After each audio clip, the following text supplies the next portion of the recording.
Hey guys, today we're going to be looking at an easy way to tell if your car is consuming any engine coolant by doing basically just one simple thing. And this is my 2004 Lincoln LSV8. This particular car, the Lincoln, is known after a certain amount of time for needing head gasket repair. This car is a fairly high mileage car. It's a little bit under 150K at this moment. Basically what we're going to be doing is checking one thing. So pretty straightforward. You come over to the oil fill cap, you basically unscrew it, and make sure you do this on a cold engine. It's very important that the engine is cold, and at first glance you'll basically know what to look for. So we're going to look at this and then we'll see what we're going to look for. So we're going to look at the top of this oil cap. So I don't see any white residue. What I do see is a nice amount of oil at the top, and that's what you want to see. So why do I say that? So basically, when your engine is consuming antifreeze, you will know that not only because, you know, eventually your engine will start to overheat if you don't replenish the antifreeze in time, but also because basically the oil fill cap is the highest point of your engine. So the antifreeze and the water that's in it tends to evaporate at the top. And when it does that, it basically forms a slightly white compound, like a paste, kind of sort of like a toothpaste. And you will see that. So if you don't see it, then chances are that the head gasket in your engine is okay. So let's check this Honda Civic right here. So I have a normal amount of coolant. I know for a fact that this car does not consume any coolant. You could see the level right there. It's a little bit above the high fill level. And both of these engines are cold, mind you. So I'm going to open this. And also, as you look over, like I mentioned before, this is the highest part of the engine. So if you are consuming coolant in the engine, you will see a white sludge on top of the cap. So let's look at this one. This one is perfect as well. Nothing to really notice.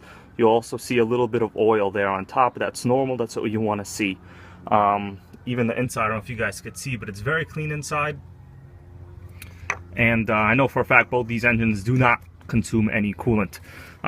You could have other scenarios, and particularly in this Lincoln LSV8, where a lot of your plastic connections will eventually start leaking.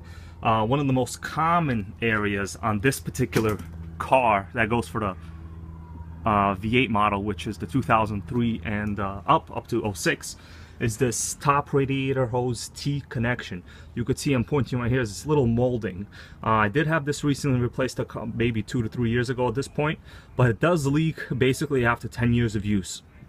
So this car hit 10 years about 2 years ago, so that makes sense that it would start leaking. It's not an expensive part. It's about 60 bucks from the dealer. Basically a plastic molded piece right here. It literally leaks from the molded connections, which is really weird. It doesn't really leak. It kind of precipitates, as I would like to say. Another issue on these cars is the upper water inlet right here, right next to the thermostat. So this is the thermostat. Basically it's inside. I'm not going to open it because every time you have to open it in these cars you have to bleed the system again. It's fairly complicated.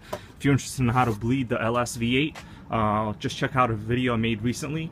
It's a good process on this particular car. So it also leaks basically from all these water inlet right here. You can get a lot of these parts on Amazon. They're not that expensive collectively. So you can replace it. I've actually used non-original parts and no big deal so far for years at a time actually.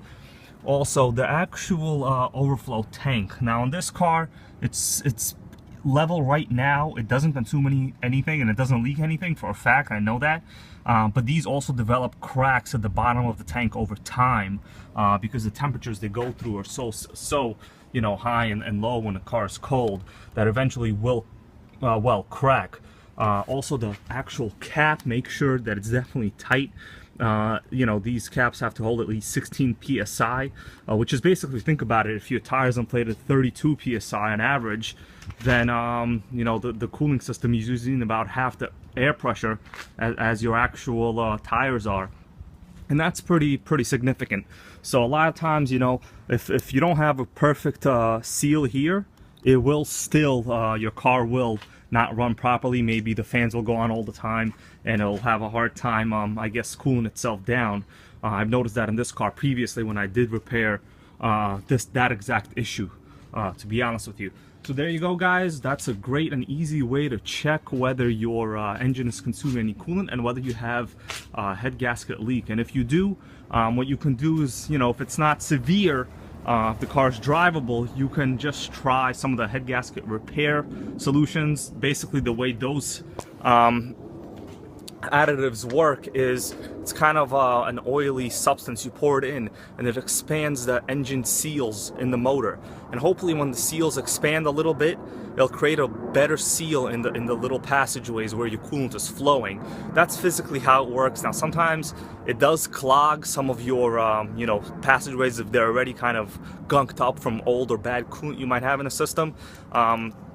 So you might want to do the last 1,000 miles before your oil change. Hopefully it'll repair the issue in the last 1,000 miles, you know, and then you can just flush it out with a fresh oil change and then see if that changes anything. But there you go, guys. And by the way, this was a response to a viewer that I had.